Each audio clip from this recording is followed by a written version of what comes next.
Before we get started, huge thank you to Sunny from Tomo. He was a blast to talk to. We had so much fun. He also wanted to hook all listeners up with a promo code that's good through the end of 2022. So if you're interested in any Tomo golf shoe or anything from Tomo's website, you can use code SAVEPAR at checkout and save 15% off.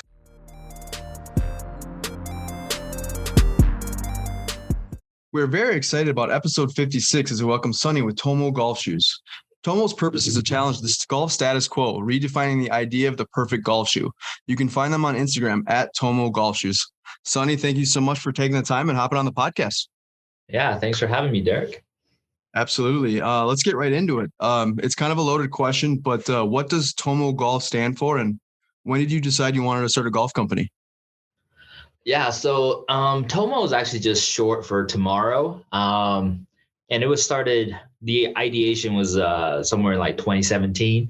And that was just when I was graduating from like grad school in San Diego. And, I was looking to, like San Diego kind of like the golf mecca, especially for like golf companies. And so that's kind of like where it all started, where, I always just had a goal to like work in the golf industry ever since I got into the game in college. And so then I was like, when I was going to grad school, I'm like, okay, let's go somewhere where the golf companies are. But it just eventually I'm like, yeah, I don't know if I want to work for other people. I'd rather just like work for myself. And so here we are. Did you have any background in footwear, or is that what you would like design or anything like that? Yeah, that's a good question. I think short answer is really no. I've kind of like bumped around different fields where it's kind of like I would say my professional background is kind of jack of all trades, but master of none really before this. So I've dabbled in things like sales, marketing, and then also like supply chain, manufacturing, product development. So I've like kind of like had my hands in a little bit of every pie there is. Sure. Which is good to kind of get a new company started because you know a little bit about everything. But then once it starts, then you're like, okay, like it's time to do a deep dive on certain of these aspects, and then you kind of just learn as you go. So I know the cool thing about Tomo is it's a golf company, but it's also not a golf company, right? Like you can wear the shoes everywhere. Sure. I know that's kind of what everybody really likes about them is that you can wear them to the airport, you can wear them to the grocery store, you can wear them golfing. Do you view it as a golf specific brand, or do you view it almost as just like a brand for everybody? Yeah, I think honestly, Brass Tacks it's a golf brand because we make golf products, but at the same time, it's a brand for everybody just because I think really the best golf brands, at least in my opinion nowadays, is just brands that kind of extend beyond golf, right? I mean, I think if you're at the airport, if someone's wearing kind of their golf polo with, kind of what they would play like on their Sunday match, like it's just a little like dweebish, and excuse me if like you're a listener and you wear that to the airport, that's like your outfit. And there's nothing wrong with that. It's just, I think, with golf being really in expansion right now, there's a lot of people playing it. We're getting a lot newer people that didn't funnel into golf from like the traditional channels.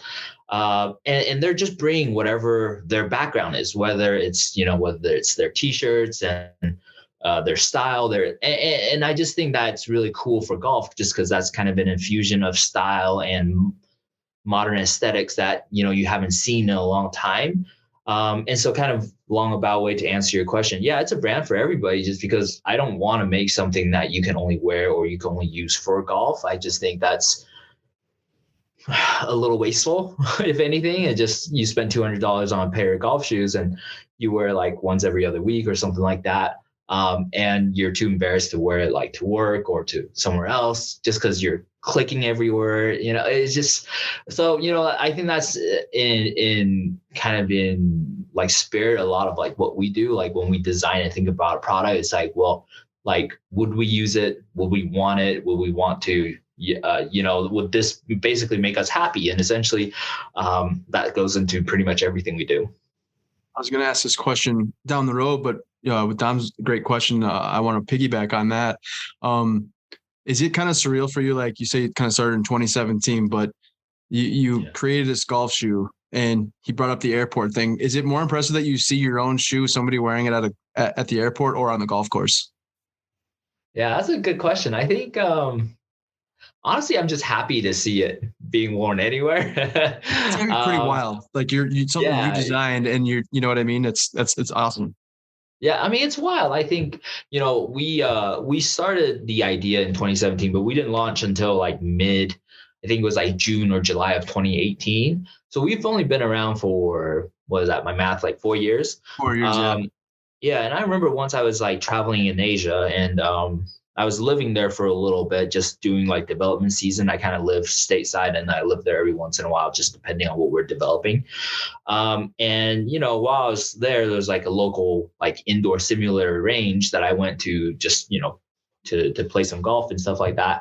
And I walked in the store, and one of the guys like, "Hey, those shoes, like, are they from this brand called Tomo?" I'm like, "Yeah, it is." It's like, wait a second, like, do we know you? I'm like, no, I mean, I don't know if you do, but yeah, I started the company. And so it's just, I think the golf community used to be like really small and really like tight knit. And so everybody knows everybody else.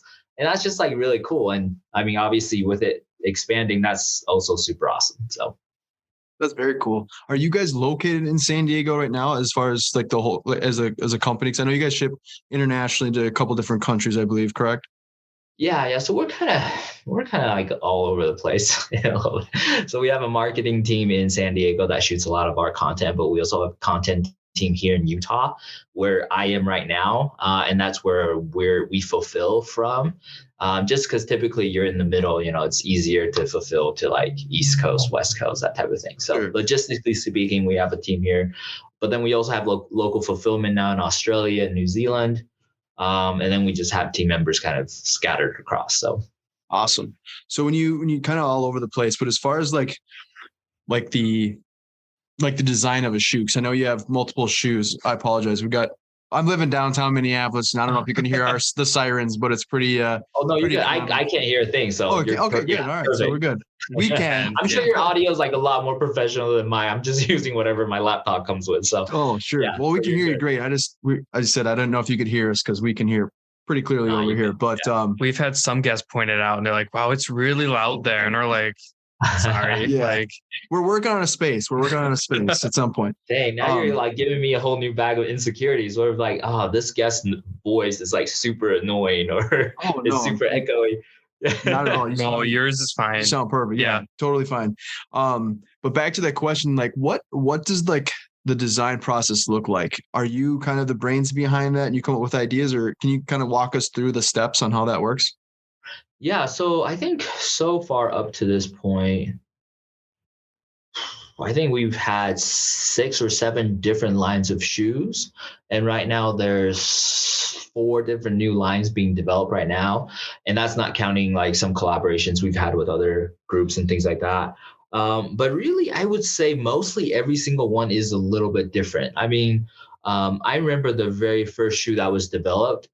I mean, that, understandably took the longest in development. It was, like a year and a half essentially. And that one was developed with the like I have some I would never say I'm a designer really, but I have a lot of like artistic background, and I can actually do renderings of shoes fairly well.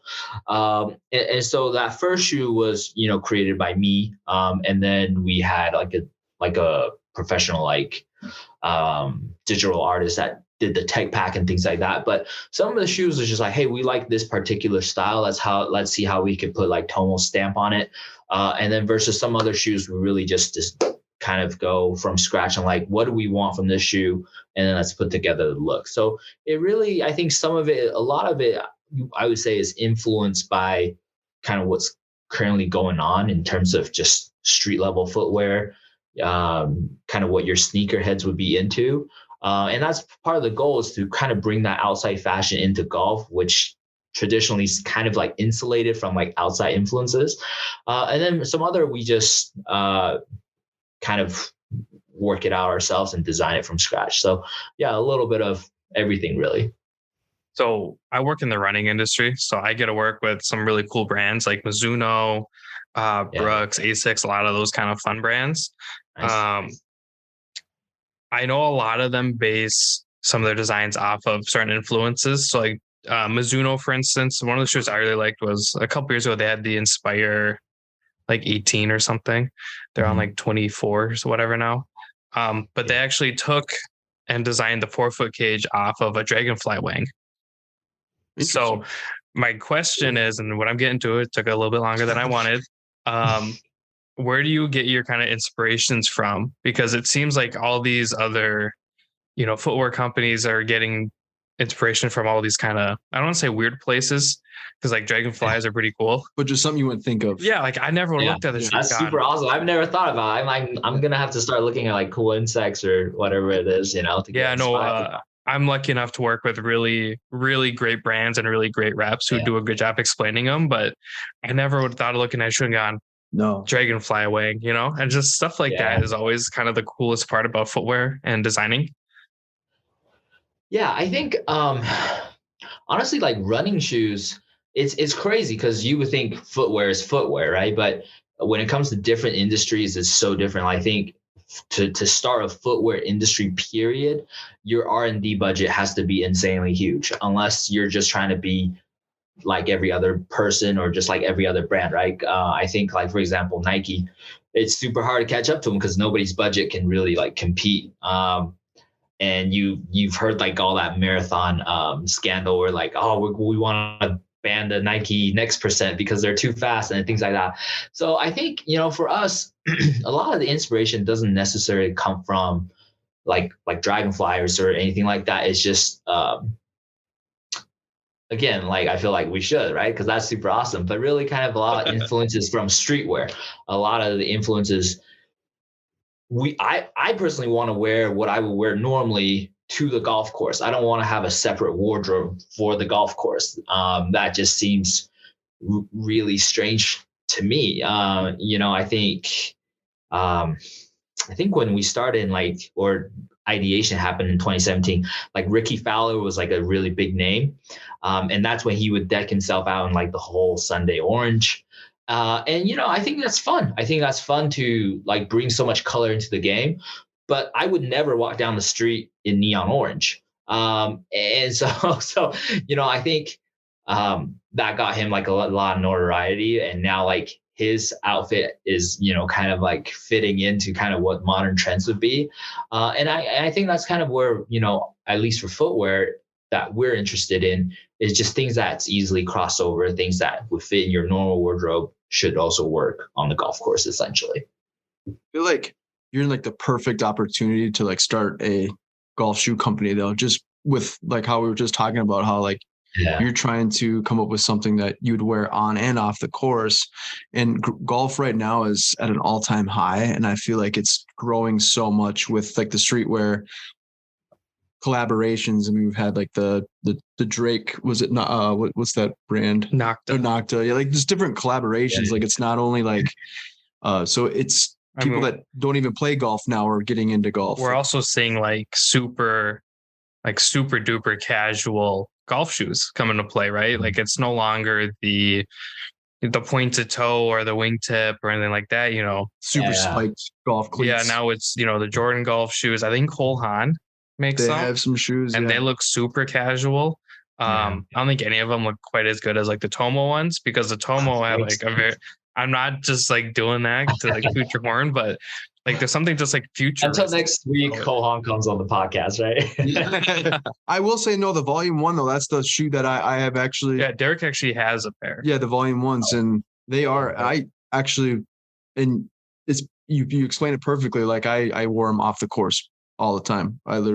That's a cool thing. You go to a golf course, you put your golf shoes on, you take them off. Well, these you literally could you drive, go to the golf course, and then get back in your car and you go. So they super comfy. For me, the cool thing is like Adidas tried it with their Adicross stuff and it didn't work out. So the fact that you have built your whole company off of it and it's working and there's notoriety there, I think is very impressive, because I mean, if Adidas can't do it, Tomo can. There's like all of a sudden there's a hole in the market. I'm sure Adidas could do it if they wanted to, if they just like threw a whole bunch of money at it. But you do bring up a super interesting point, just because it doesn't always work necessarily, just because I think golfers, especially like golf market, is really like finicky in a weird way. Like I remember when we first introduced the Volume 2, which is like a very like traditional style plimsoll canvas upper. They look, I would say they're compared to like traditional like low Converse or like Vans, essentially, like kind of the canvas upper with like big rubber soles. That style's, I would say, is considered classic, right? Like a lot of people do it. And when we first introduced it, it's like there's not really like a warm reception in golf, which again is weird, because then like lately it started like to pick up a little bit, and we're like, oh, is this like worth another look? Which is funny, just because like I think generally in terms of footwear, golf industry is 5 to 10 years behind in terms of style. Like it really is. Where something that was like really cool 5 years ago would be like really cool in golf today. Now I think that time is shrinking just because there's more people coming into golf. So it's kind of weird, because it's like you want to do what you think is really cool and fashionable. And if you're like a true sneakerhead, you're like at the tip of the trend. You almost have you definitely actually have to like just dial yourself back a little bit and be like, okay, if I'm like if my market is for golf, I can't do this same thing. I have to just like tone it down or move it back a bit. So, it's a lot of trial and error. It's kind of a lot of testing, and just if you're interested in doing it, I'm sure like you could do it, but it's just like it just you have to play around with it quite a bit. Putting a lot of pressure on you here, but what is your personal favorite Tomo golf shoe? Depends on which day it is. I mean, you gotta say the first one, right? Because it's the original, it's the baby, it's Yeah, I feel like I would be inclined to say that. I think kind of like the one that's probably most special to me and always will be the Volume 1, just because that was the first shoe.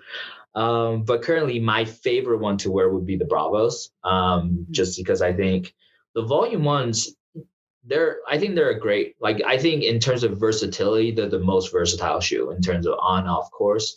But in terms of golf shoes, we did receive a lot of feedback, and it's like, hey, we made adjustments to the Volume 1 where we made the collar a little bit taller, so it's like a little bit more stable. We added stability strips for like lateral movement and things like that. But there's only so many tweaks you could do before you kind of just have to throw it all out and recreate it. And so, for example, when we just relaunched the Volume 1 Remix, that's essentially we just like threw out the old one and then we built a new shoe that is much more appropriate for golf. And so I think, like, for example, like the Bravo is just I think it's the perfect balance between golf. Like, I think honestly, it does everything that you need it to do for golf, unless you're like a long drive champion. Other than that, it does everything you need to do. We're not long drive champions, so we don't have to worry about that. Yeah. Well, I mean, a lot of people think they are long drive champions. They're just undiscovered long drive champions. So everyone can drive 320 yards nowadays. God, I wish. So the Bravo. Can you tell us a little bit about the? So Alpha was your most recent launch, and you launched the Alpha and the Bravo right around the same time, correct? So we launched the Alpha, I think, last November, and then we launched the Bravo maybe 2 or 3 weeks ago. And the Alpha was more of a, it's more of a golf focused shoe. I think if you just look at the style, of course, like it translates to everyday like sneakers like super well. But the thing is, it's like a waterproof knit, so it provides more like golf purpose performance. So the waterproof knit is great, but it also makes your fabric a little less flexible in the areas you want it to be flexible. Versus, I think the Bravo is a water resistant shoe, so it's not gonna block out all water. But most of us don't go out and play in heavy rain. And that shoe keeps a lot of the breathability and a lot of the comfort, because that upper knit is just a little bit different. And so I think that's why right now, in terms of just wearing them, like that's probably my favorite shoe to wear at the moment. What can you kind of explain a little bit of, so like on your website, you talk about like all day comfort, high performance, mindful materials, because you guys are very like a environmentally conscious company with your materials, and even like your the boxes are 100% recyclable. What is the Flex Tech in every shoe, and what is that? Does that kind of transpire into being a shoe where you can wear it on and off the course with the Flex technology? So Flex Tech is actually a patented material, which is, traditional shoe sole. I mean, this is like a little bit more technical, but traditional shoe soles are made of either rubber, which is heavy but super durable, or EVA, which is super lightweight, but quality wise, it's questionable. So we use polyurethane, which is it's a little bit heavier than EVA, but it's a lot lighter than rubber. And it has like a really good bounce. So what that translates to is, cushion and things like that. And also that material breaks down naturally. So it's a little weird because basically what breaks down a lot of times material is moisture kind of going in. So if you leave that shoe unworn for like 3 or 5 years, it'll just break down on its own because, just from natural degradation, right?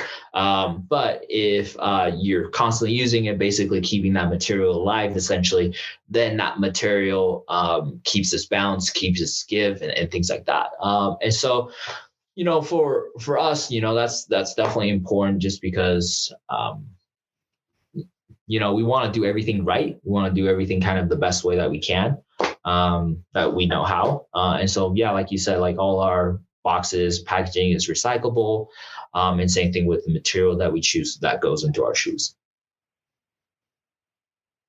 Do you have like a time frame on how long? Like, for example, you released the Bravos not too long ago, but do you have like a time frame of when the next shoe you're planning on releasing? So you said you had like 3 or 4 or 4 or 5. I don't know if you can bring that up right now, but is there like an idea of like how long it should take you to come up with that shoe and fully like put it in production? I mean, I for sure can talk about it. It's just funny because like ideally the Alpha would have released probably last year around March, and the Bravo probably would have released March this year. And so it's just a funny thing because with especially with COVID, like everybody's supply chain is still messed up. I think there's still like lockdowns happening. I don't think that it's happening anymore, but like up to a month ago, there were like cities that it's like you can't go out of your house, which is really just quite ridiculous to even think about in like 2022. That's still happening. And I think just even if COVID didn't happen, the thing with manufacturing is you could always set a hard date on when you want to do stuff. But if the thing isn't perfect, whatever you're trying to develop, then you got to move it. You got to, or you could try to push it and just know you're pushing out a subpar product. So, I feel like these things are always moving. I mean, ideally, we have a couple models that's even more, I think, comfortable, even more versatile for everyday wear that we're aiming for like next spring. And then we have like a super heavy duty, like this is for golf, 100% shoe coming out next summer. But again, the aesthetic is what streetwear would be. So I mean, those are kind of the goal, but those things are basically always changing. I mean, there's just really nothing is for certain when it comes to product development. Like anything could happen. You could be 90% of the way done and you're like, this isn't going to work. Like throw it out. Let's start from scratch. And that's just part of the game. Yeah. One of the biggest brands in running that I have to work with, like, hey, new shoe will come out like December, January-ish, whatever. Yeah.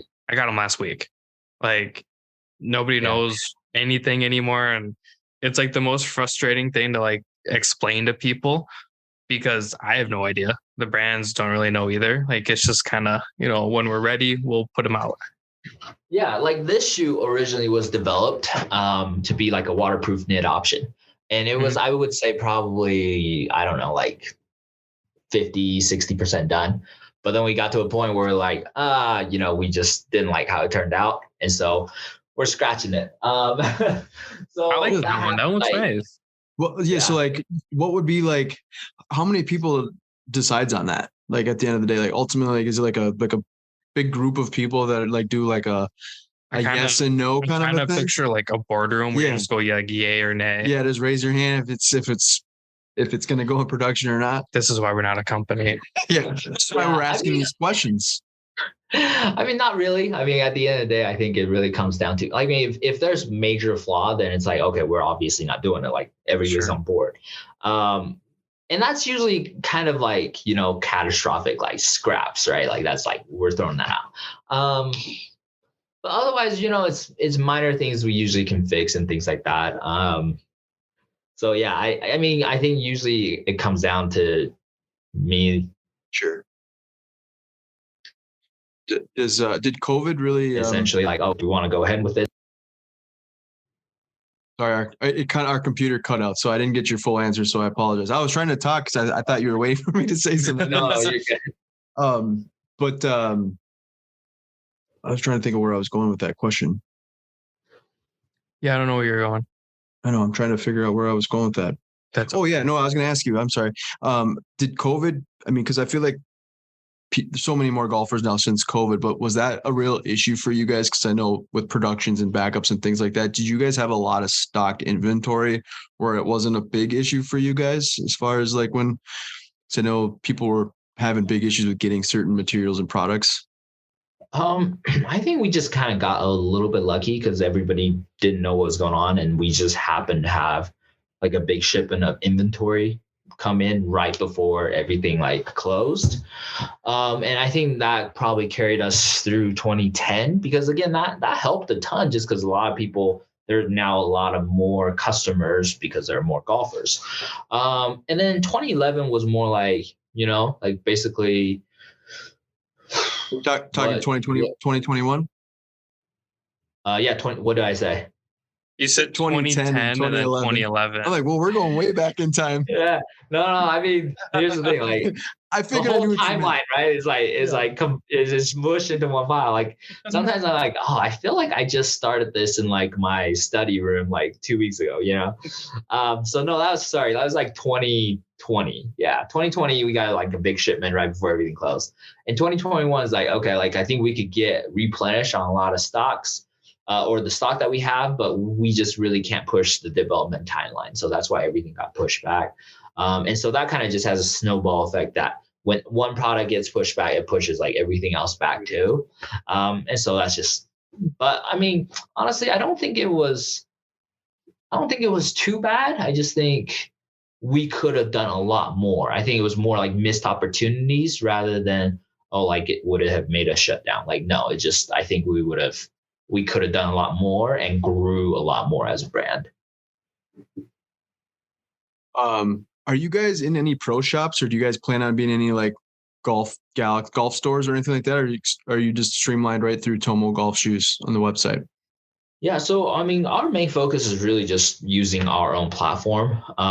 We are in some pro shops, but again, we don't actually actively pursue any pro shops. We don't have salespeople going out there hitting stores. Rather, if we're in a pro shop, it's because the pro shop reached out to us and like, hey, we love Tomo, we want to carry them in our store. I'm like, awesome.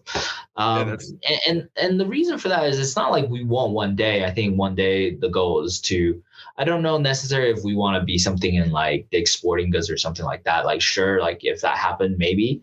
But we for sure at some point would want to be in pro shop just to give golfers more access to the shoes for sure. But again, for us, it's just like we like to have that touch point between us and the customers, and that helps us control our brand and control our voice a little bit better. And so that's what we've been focusing on right now. I think we want to focus on making a great product before we focus on, okay, let's distribute these everywhere, before we kind of feel comfortable to do that. Did you want to ask this? I think you were going to ask that question before Oh yeah, we kind of talked to, oh God. We kind of talked about it earlier before we got on. So like, do you sponsor anybody? Like, is it like professionals? Do you have any like amateurs that wear your stuff? Cause like we had like Chasing Aces on and they sponsored Gigi Stoll, just kind of like. She's trying to make it to the LPGA. Yeah. So like if you do any of that kind of sponsorships or programs?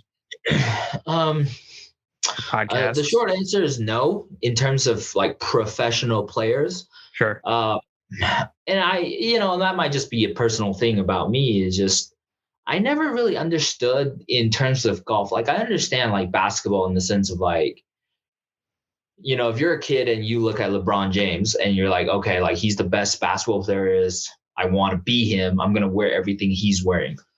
I don't necessarily know if that mentality translates so well into golf. I mean, I think most golfers, demographic wise, we're older people, right? We're not.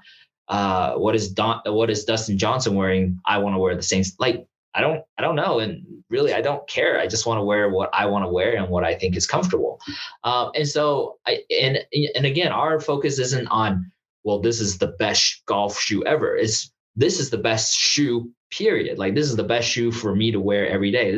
I feel most comfortable because it feels comfortable and it fits what like I'm wearing, right? Like it makes me comfortable go outside in this apparel, the shoe.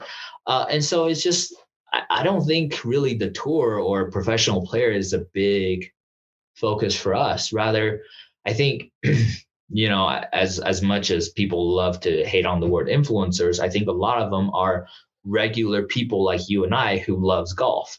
And for us, those people are way more interesting for us to sponsor than someone who is going through Q school. And I think, again, I think it's just the mentality that is just, we're not saying this is just a golf shoe. This is not just like the focus.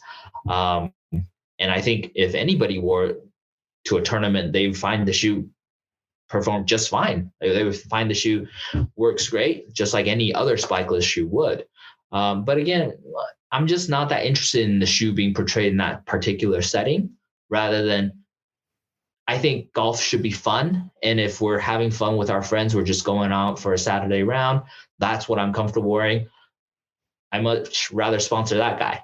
Except, that guy probably should have some reach before I sponsor it. So that's the only difference right there. I like that answer. I don't want your listeners coming in like, hey, I play around Saturday with my friends. Give me some shoes. You can get flooded with DMs that way on like Instagram.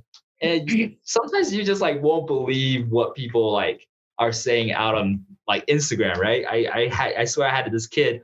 It's like, yo, comp me a pair of shoes. Like literal entire message, yo, comp me a pair of shoes.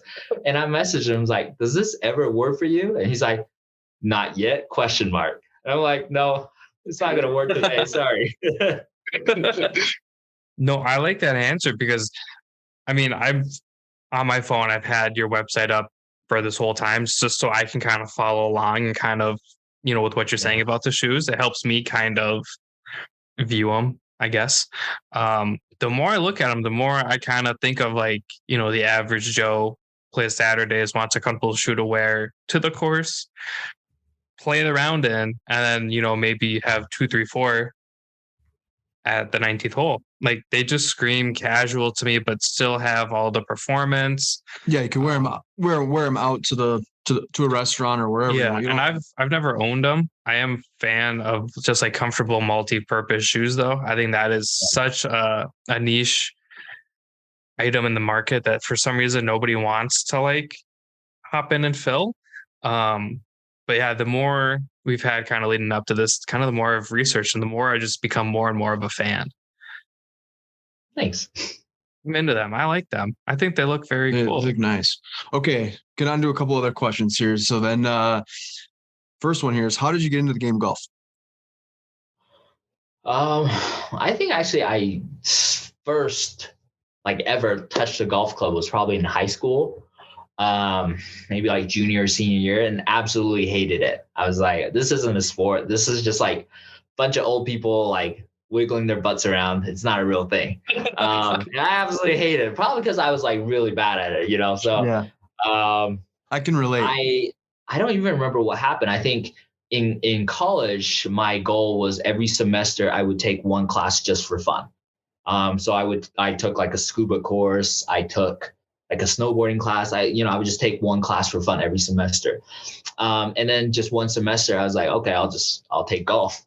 And for some reason, the second time it clicked, and I was like, oh, I took it with a friend of mine, and I think that just makes a big difference. Just because when you first started golfing, it's good to like have a friend who is also starting, right? I think if I started playing with someone who's like played for years, I'd be like F you, like I'm out, I'm not playing this. Yeah, so I think it was fun. It was just like, you could share in share in the struggle. And yeah, I guess the second time it just clicked. I was like, oh, this is actually pretty cool. So yeah. That's interesting. I like that. I kind of picked it up too, like towards the end of high school was the same thing. I was pretty crappy too, but my buddies also played it. So it just made it that much more fun. And then we got super addicted to it after that. But And now Derek's not crappy anymore. I'm not that good, but I'm not bad. So, okay. So what are you guys' handicaps? I'm just curious. Mine was a 9.6. Mine's a 10.1 right now. I haven't played too much recently. So I can fire some good rounds, but I can also, shoot 90. The best part about playing with Derek is when he hits his bad shot, he goes, "Oh, Derek, no!" And I'm like, I wish I could go there. Like his bad shots are like my 1 in a million shots. Yeah. No, he's trying to build up my confidence a little. No, it's true. There have been certain shots you've hit and you're like, "Oh, that's so bad," and then I'm like way worse. How about you? What's your handicap, Sonny? Derek's like cussing out his own shot and he's like 2 feet from the cup. It's like, no, I got it. He'll get mad and it's still straight down the fairway. And I'm like, dude, I'm way off into the woods. Like, yeah.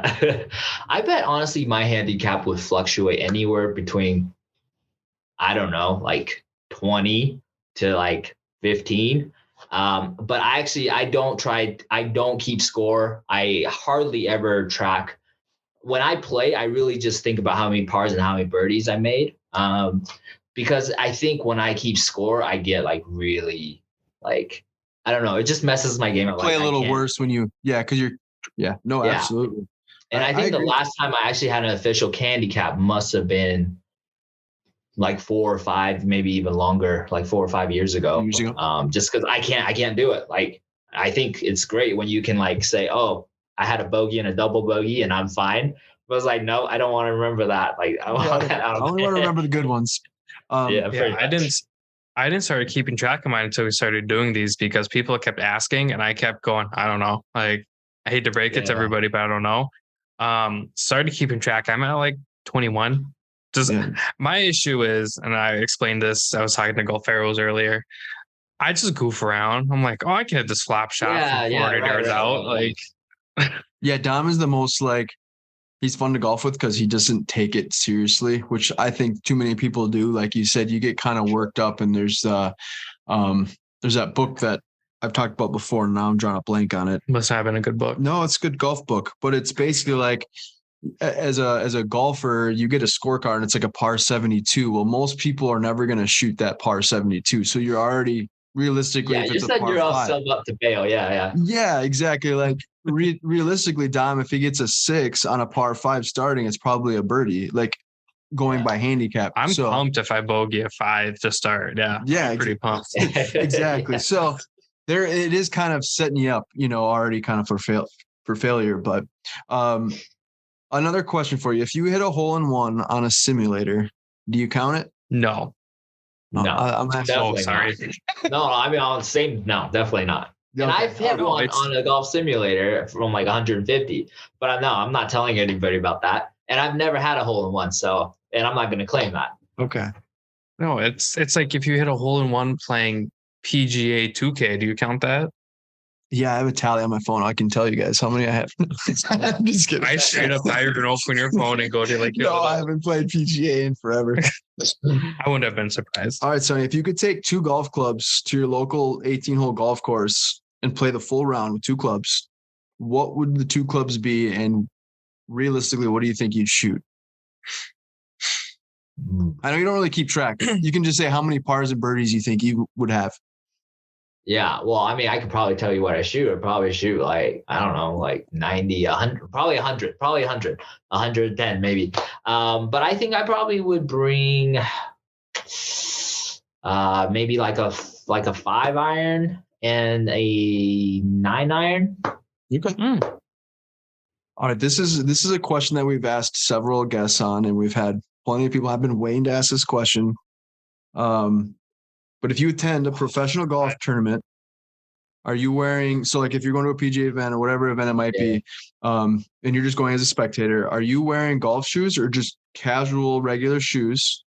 Or better yet, my own shoes. I was going to say, or better yet, Tomo shoes. Which pair would you wear? Which Tomo pair? He physically modified this question on his laptop, and I watched him type it. Well, because I already know the answer, but so many people are like, nope, I'm not wearing golf shoes. I'm like, well, I have already said this. I told you I DM'd you a while. I said, no, I think it'd be super dorky if you wore like a pair of golf shoes to like a golf expo, especially if it's indoors. And I think maybe it's like a gray area to like a PGA Tour event where you're still on some hills and some grass. But if you're wearing like those like clunky leather with like real like hardcore like spikes, then I think you're like a little bit too much. Like you're walking on grass. It's the same thing as going to a park. You could wear flip-flops, so generally speaking, I mean, I don't even know necessarily if I would wear Tomos, because I think one of the reasons I actually did Tomo is just like I love flip-flops. Like that, I wear flip-flops everywhere. And so like a big goal is like I want to wear shoes like they're not there. So I mean, honestly, any chance I get, if the weather's good, if it's warm, you'll find me in flip-flops. Flip-flops? Is there going to be a pair of Tomo flip-flops down the road? I mean, I don't know. Recovery slides right now are like the thing. Yeah. I mean, you've seen like a lot of other golf companies do slides. I think, I can't remember who does one, but they did one where like the footbed is like grass, reef. Yeah. And I think they have a bottle on the bottom side. And I was like, why did I not think of that first? Now I can't do it. They've done it. So I was like, I mean, Hoka has like the best slides out of everybody. It's Hoka. Because you can't buy them anywhere because they're sold out constantly. Okay, we have one last question, and then we do some rapid fire questions, and then kind of wrap things up here. So, but if there's one thing that you could change about the game of golf, and it could be a simple rule, like just if you're golfing with you and your buddies, it doesn't have to be a PGA Tour rule or anything like that. But if there's like one thing that you could change about golf, what would it be?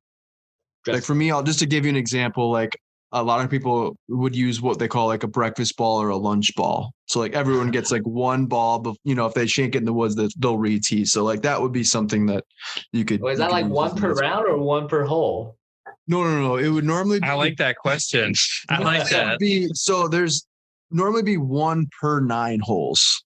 Some people, that's why they'll call it like a breakfast ball, and then they'll have like we take breakfast balls like a lot of times, like when I play with my family, and it's just the first ball of the day. Like you're like literally tee box 1. Like you get a re-tee until you get like a good shot essentially, but that's done like after the first hole. Yep.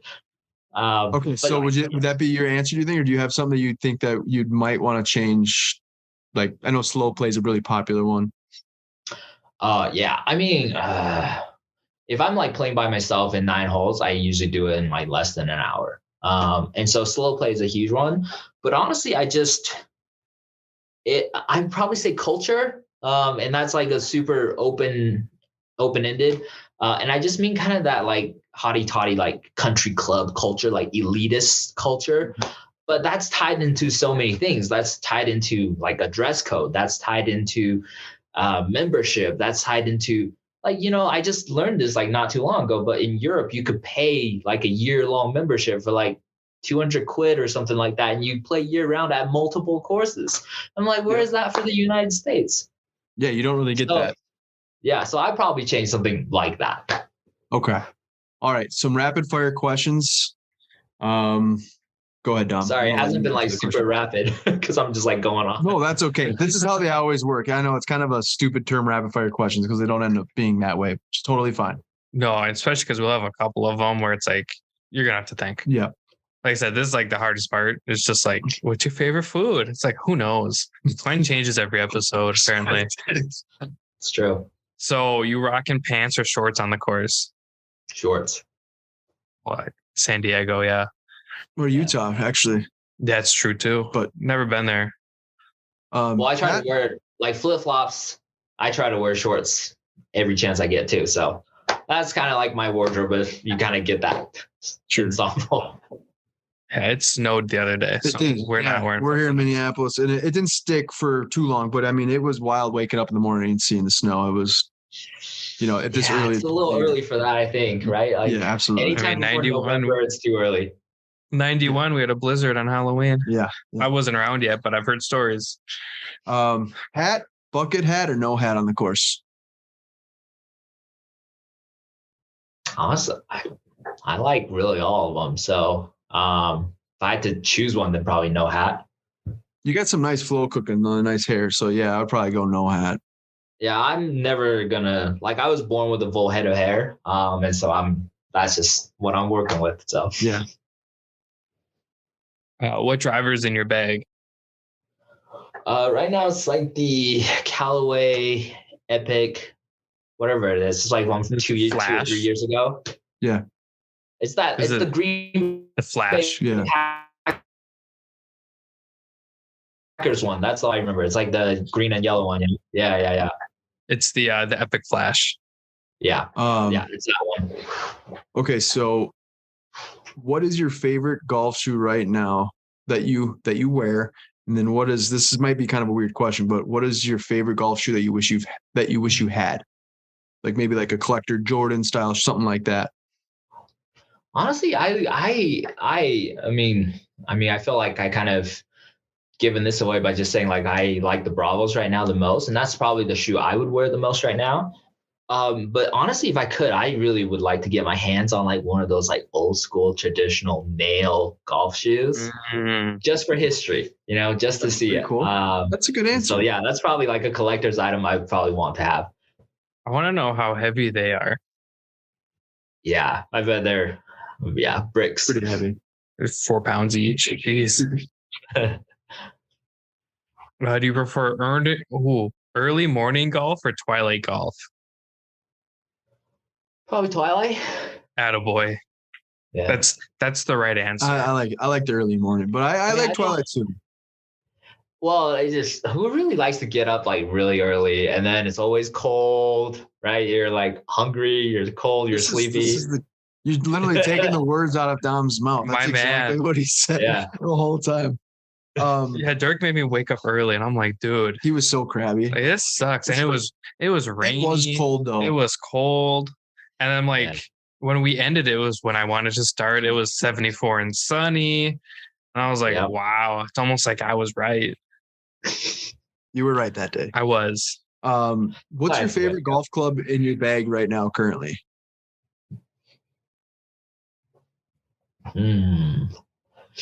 My putter. Your putter? Are you pretty good at rolling the rock?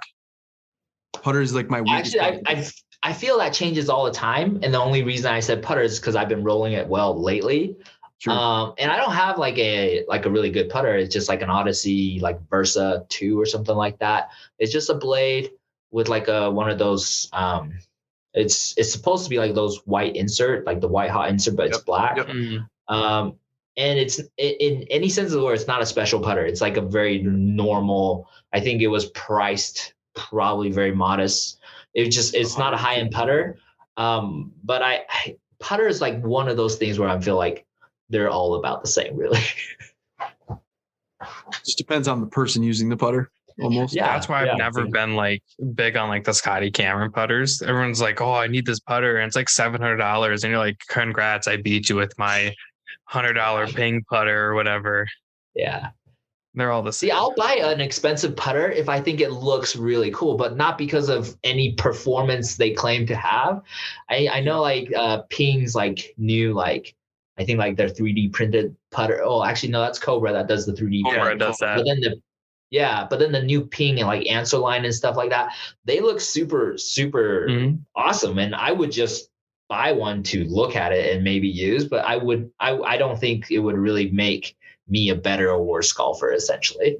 That's what I have. I have the Karsten Answer 2, and I have like the shiny copper one. And it's sick. Like it looks really good, but it feels really good too. But yeah, I don't think I'm any worse or any better with it. Yeah, I think most of a lot of like the Scotty Cameron and those other like collector, they're more of collectors more than anything. But yeah, I don't think it's really going to improve. Well, I mean, I stand corrected. You're right, Dom, in the sense of feel. Like some putters do feel like a lot better. But then again, it's about rolling the ball into the hole. And I don't know if I could do that with one putter better than the other. I mean, I can't use blade. I can't use mallet putters, but I can use blade. That's the only difference really for me. And pretty much that's yeah. I've always said the best putter is the one you're comfortable with. Yeah. Because I know for me, if they're too heavy, I can't do it. That's why I can only use blades as well. Like if it's too big, it's too heavy, it screws up everything for me. But yeah, if I'm comfortable with it, I'm gonna roll it and it's gonna go. This is what Dom meant when we were talking about rapid fire questions. So they start off kind of rapid and then they end up slowing down a little bit, which is good. I like these answers though. This is kind of why we do it. It's these are good questions, right? That's why the answers are like, like it makes you think, and it's like, good question. Yeah, I feel like if it's like a yes or no question, it's just like, that's a different. It's like we say rapid fire because we're gonna ask a bunch of questions, but really we'd like to kind of get your a different answer than yes and no. So, who is your favorite golfer?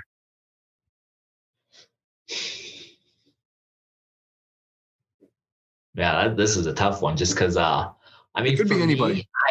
What's that? It could be anybody. It doesn't even have to be professional golf. It could be somebody inspired. Your favorite golfer could be Derek. Like, could be me. Yeah. All right, Derek. There you go. I'd actually, man, I honestly don't feel like, maybe this is like super narcissistic of me, I suppose. I don't really think I have like a golf idol or anything like that, within golf world or not. So maybe my favorite golfer is just my dad because we play golf. So good answer. Yeah, you got some really good answers. I like that. You're very like, I don't want to say down to earth, but I say like you're very humble. Yeah, very humble about it, which I like that. Good. Yeah. Yes. Some great answers. Humility is my number one trait. So there you go. I'm the best at being humble. Go ahead, Dom. Which one are we at? We're right here. Oh, wow. We went a long way. We're getting down there. Okay. So what's the favorite course you've played? That's a tough one. I feel like there's like a right answer because like everybody's always like, oh, like it must be like this super scenic or like beachfront course. And I've played some of those. I think one of the most maybe scenic course I've ever played is a golf course called Clearwater Bay. It's in Hong Kong. And every single, like the whole course is like on the top of a mountain, but surrounded by the ocean, right? So every single hole you get an ocean view. It's not like. It's called Clearwater Bay? Clearwater Bay, yeah. So I'm looking it up right now. You should look it up. It's very hard. I mean, you can't really play it unless you like, and I happen to know someone who knew someone that could like invite me on to play. And it was just like every hole you get like an ocean view, like every hole. Oh yeah, that's sick looking. Yeah. Is it technically public? I know you said you had kind of know some. Is it it's private? Yeah. It is private. Is it okay? Yeah. That is beautiful. And it's super private because I think the wait list to get on to be a member is like 10 to 15 years or something more than that. I mean, it's not as exclusive as like Augusta, but in terms of like exclusivity, it's pretty hard to get in. I mean, this might be nicer than Augusta's. Yeah. That is awesome. I said that out loud. Yeah, now you're going to freaking get killed by the golf community. It's like, how dare. That's okay. That's okay. I'll fight. That is very cool. How'd you play it? I played probably really, really bad. Really bad. Did you? Yeah. I mean, I had a good time playing really, really bad. So I think that's the important thing. Like I had a good time playing really bad. But yeah, I remember there was like, cause this is in Asia, it's in Hong Kong. It's super hot, humid. And I remember there was this one hole where you're teeing off like an elevated tee box and you can't really see what's coming down. And so I think I hit like a good 3-wood off the tee box or something like that. And then, so I was pumped. And I was playing with my friend Derek who drove down the cart. So I hit a good drive. So I was pumped. So I was like running down. And as I was running down a hill, I'm not a snake expert, but it is a huge, I think, black mamba. Oh, and it is. I remember that. I'm just kidding because he says Derek. No, not this Derek, another Derek. Yeah. But I swear, like the body is like this thick around. It's like it's a real snake. And I swear I jumped like 12 feet in the air to like leap over that thing. And so that was like probably the craziest thing I think that happened on the golf course for me. Like I almost just ran straight into like a poisonous snake.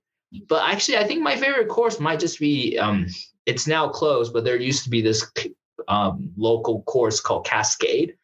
And it's not a great course. It is an 18 hole, but it's like some hole, like one hole is like 70 yards. So it's like not a great hole, but it's just like your local muni course. Yep. And that's where really I think I learned how to play golf. I played a lot there, and I think that place would probably just be more special to me than like Torrey Pines, which I love. Did you play too, Torrey Pines? I was going to ask you because when you were out in San Diego, did you play that? Yeah, so I have a San Diego City member card. So I play Torrey Pines. I only try to play Torrey Pines during twilight. I don't ever play during the day, just because the course is like pretty empty. And if you're playing the South course, I think really the front nine is what you want to play anyway. That's the front. The front nines are the ones by the ocean. And then if you're playing the North course, I think the back nine are the ones by the ocean. That's the one you want. So, and it cost me like $50 or $30, depending on whether I'm playing South or North. And that's just hard to beat. I was gonna ask that because I seen someone post a picture of like if you have like the San Diego or like the card, it's like $48 for that, and then for a non-resident, it's like $140 or something. It's crazy. Yeah, it's a big difference for sure. They should do that here. I think some courses, I don't know if they do here in Minnesota, but they do that to some of those. Like I know some of those like big name out of state courses, they'll do that where they give you a big discount if you're a citizen of that. Sure. I know you don't have a favorite golfer, so to speak, but do you have like a bucket list course that maybe you wish you would like to play? To do with having a favorite golfer? Well, no, it's just because like you've been pretty humble about like not having certain favorites of things like that. So I'm just saying, like, I know maybe you don't really care to play a certain golf course, but if you did, which course would it be? Could be any course. Yeah, that's hard. That's hard for me too. I guess maybe I'm just not a person for like tradition or anything, because I feel like everybody's answer would be Augusta, like right off the bat, right? Yeah. And I think Augusta is pretty, but I think there are other courses just as pretty in different ways. But then everybody feels Augusta is different because of like its history, and I feel like there's almost a certain like reverence to it. But for me, I probably would want to just play like the most unique course. I think there's this one is it South Africa, where you take a helicopter ride on the 19th hole? Do you remember that? That sounds, I don't remember where it is, but I've seen it. So there's this golf course in, I think, South Africa, where you're on the 19th hole and you hit, it's like a 700 something yard par 3, and you hit it and then you take the helicopter. Yeah. I didn't know that's how you got down. That's crazy. Well, you're not going to walk down. Get my exercise in. That'd be one heck of a hike back up. So, yeah, with all the African animal predators around, that would be one heck. Like 50% of the customers make it back up. So, exactly. But something like that, I probably would be way more interested, because I think for me that would be just a really neat experience, and I think that's ultimately what I look for if I'm trying to find like an adventurous like golf course to play at. Sure.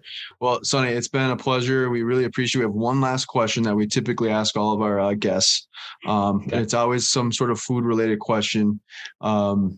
So if you could have like one last meal, it could be a homemade meal, it could be a restaurant that's your all-time favorite. What would be your go-to meal? And it could be you could talk about your breakfast, lunch, and dinner, or you could just say one meal. Totally up to you. Some people went through their whole list of what they would have that whole day. Yeah. So I was actually born in Taiwan. And I didn't move to the States until I was 14. And I think Taiwan's like kind of this hidden gem in Asia where, when everybody travels to Asia, they think, oh, Japan, Korea, or Thailand, Vietnam, those places. But what they don't know is like actually Asians in Asia will travel to Taiwan just to eat. They'll just go and eat food. And a reason for that is it's super cheap, but it's super good. And it's everywhere too. Just like, I can't think of, San Diego's a big town, even like downtown San Diego, but literally you have to like go to a place where you can find restaurants, right? Like maybe in like gas lamp quarters or whatever. So But in Taiwan, like every single street, there will be multiple restaurants on every single street. And that's just because it's like very food oriented culture. And so that's a super hard question. But really, so Taiwan's like famous for having these night markets where you just have 50 to 100 vendors all there. And 70% of them would just be food stalls. And everything you get would be like $2 or $3 or something like that. And so you basically hit those markets with like an empty stomach and you just bring 30, $40 and you're stuffed by the time you're done. And you're getting things like, when I say like fried chicken, it doesn't do it justice because it's like on another level. Or you get like desserts, you get treats, you just like all these crazy things. Like there's this thing called a yam ball, which is basically a sweet potato that's mixed with dough that's deep fried and then it puffs up. So it's like, it's about the size of a ping pong ball, but it's hollow inside and it's super good. So it's like, you just get random things like that for food. And so I would probably say like, if I can have like one more meal, just drop me off there before I die and let me like walk the streets and then call it good. I like that answer. That's where you spend your last like 3 days is just at that market. Hitting up all the restaurants. Yeah. Oh, that's what I would do. Sonny, we really appreciate it, man. It's been awesome. And again, keep up all the great work, and however we can help you, just let us know. But again, we appreciate the time. Cool. Well, thanks for having me on. I appreciate it, guys. Yeah, absolutely. Thanks so much. Yeah, great talking to you. It was nice to meet you. Yeah, nice to meet you guys as well. Yeah.